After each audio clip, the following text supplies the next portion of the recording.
Can two opposing ideas work together and still remain in harmony and be productive? It's a challenging question to answer. So to answer that, let's start at the beginning. I mean, the very beginning. God said, "Let there be light," and there was light. God gave us light by giving us the sun, and the sun burns because it's actually exploding like an amazingly forceful nuclear bomb. But what keeps the sun from blowing up entirely? Well, its own massive gravity holds it together. So there are two things at work that let there be light, that amazing force of that nuclear reaction and the massive hold of gravity. And if it weren't for gravity, the nuclear reaction would cause the material of the sun to just explode outward and blow out like a birthday candle. And if it weren't for the amazing power of the nuclear reaction, the massive gravity would make the sun collapse and go cold like a rock. But God has balanced the two things perfectly, one pushing outward, one pulling inward. Because we have both, we have light and warmth. Without either one, darkness. Now, it's a lot of technical talk, and I don't want to bore you, so let me go back to the beginning. And I mean the beginning of our denomination. At the beginnings of Methodism in America, there were two forces at work, Robert Strawbridge and Francis Asbury. Both were lay preachers. One of them, Robert Strawbridge, was a convert to Wesleyan Methodism who immigrated to America with his wife because they saw great opportunity. The other, Francis Asbury, was a reluctant missionary, officially commissioned by John Wesley. Asbury compared himself to Jonah, being sent by God to a place he didn't really want to go. Now, John Wesley has begun his Methodist movement in England as a way to reform what he saw as a flawed Anglican church. And he hoped that his missionaries in America would bring discipline to a disorganized collection of provincial congregations. But what Francis Asbury discovered in America was that Wesley's concept of a modern reformation of the church was already obsolete in the colonies. These new Americans didn't want to perfect the English church. Asbury discovered that they were frontiers people. The characteristics of independence which brought these folks to the untamed new world made them resistant to authority and difficult to govern. Asbury saw that Americans had little concern for Wesley. In his journal, Asbury wrote, "Mr. Wesley was a man they had never seen, was 3,000 miles off. How might submission in such a case be expected?" So Asbury increasingly saw himself less and less as doing John Wesley's work, and more as doing God's work as interpreted by Francis Asbury. In his journal, he described his view of his mission this way: "I am going to live to God and bring others to do so." But if Asbury was to bring others to God, he had to find others. He had to learn where they were, not just physically, which was to say 2.2 million people spread out over an area the size of Britain, France, and Germany combined, but also to find them mentally and spiritually. Now, typical of where he finds his vast new parish in a 1772 journal entry, while traveling in Western Maryland, he writes, "Men who neither feared God nor regarded men, swearers, liars, cockfighters, card players, horse racers, drunkards, etc., are now so changed as become new men, and they are filled with the praise of God. This is the Lord's work, and it is marvelous in our eyes." In 1773, Asbury was assigned to the Baltimore preaching circuit, which was then the most dense population of Methodists in America. And this cradle of Methodism owed its existence in large part to the work of another preacher assigned to Baltimore City Station, Robert Strawbridge. Strawbridge had been preaching and establishing Methodist classes in America since about 1761. It's his ministry that Asbury refers to when speaking of the transformation of the swearers, liars, and drunkards. Like Asbury, Strawbridge felt his true call was from God. And while Strawbridge also demonstrates a passion for the Wesleyan model of Methodism and itinerant preaching, he was not sent by Wesley. Robert Strawbridge was born and raised in Ireland. He and his wife, Elizabeth, moved to America as part of a tidal wave of immigration in the 1760s. For Robert, it was an opportunity to spread Methodism to a new and spiritually hungry populace. Robert is credited in Asbury's journals as being the first preacher to establish Methodism in America. He began a house church in his own home. He built the first Methodist meeting house in America in 1764. He wrote a far-ranging, if unofficial and unassigned, circuit, planting Methodist classes and societies in Maryland, Virginia, Delaware, and Pennsylvania.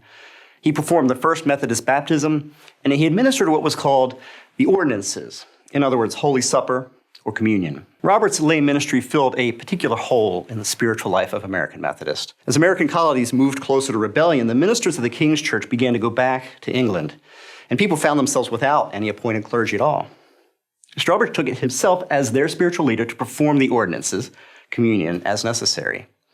Now, this became a much noted and discussed source of disagreement between Strawbridge and Asbury, and one that people still debate today. And again, in his journals, Asbury writes about a December 1772 quarterly meeting in Harford County, and he says, "Brother Strawbridge pleaded much for the ordinances, and so did the people, who seemed much biased by him. I told them I would not agree to it at that time, and insisted upon our abiding by the rules." Now, arriving in America only a decade after Strawbridge, Asbury didn't meet people who felt restricted by rule, but due to their advanced state of rebellion, he found a people without rule. Where Strawbridge had to kindle and spread Methodism, Asbury needed to tame and gather it. Where Strawbridge needed to galvanize, Asbury needed to organize. Strawbridge was a rebel. Asbury, cast into a rebellious country, needed to be law. Strawbridge had a kind of freedom to be a pioneer in new lands. Asbury was burdened with that much less glamorous task to be the administrator, to be the one to take grand ideas and passions and turn them into workable systems and procedures. Not that we should in any way discount Asbury's pioneering efforts. His were the first hoofprints in many settlements, and many were brought into Methodism, if not any life of faith at all, by his preaching. But where Strawbridge was pushing outward, Asbury was drawing together. In this way, circumstances made it impossible that Asbury and Strawbridge should ever be entirely in agreement. Beginning at opposite ends of the road, they either rode in different directions or else rode at one another like jousters, each ready to knock the other off his high horse. Like the accelerator and the brake, both were necessary parts of the vehicle that established Methodism in America. Strawbridge providing the nuclear explosion, Asbury being the steady hold of gravity. Together they brought light. But still, wouldn't it have been good if Asbury and Strawbridge could have gotten along better? Could have worked together more? Wouldn't they have been more productive if they had both had exactly the same idea about how to build the church? And we've seen times of relative peace and harmony in the denomination. We in the church of the early part of the 21st century look back at the church of our youth, or our parents' and grandparents' youth, and we tell ourselves that those times were so great and we've lost so much. We have this perfect image of the perfect past, and our times seem to suffer in comparison. But this is the wrong view of what our Christian church typically looked like.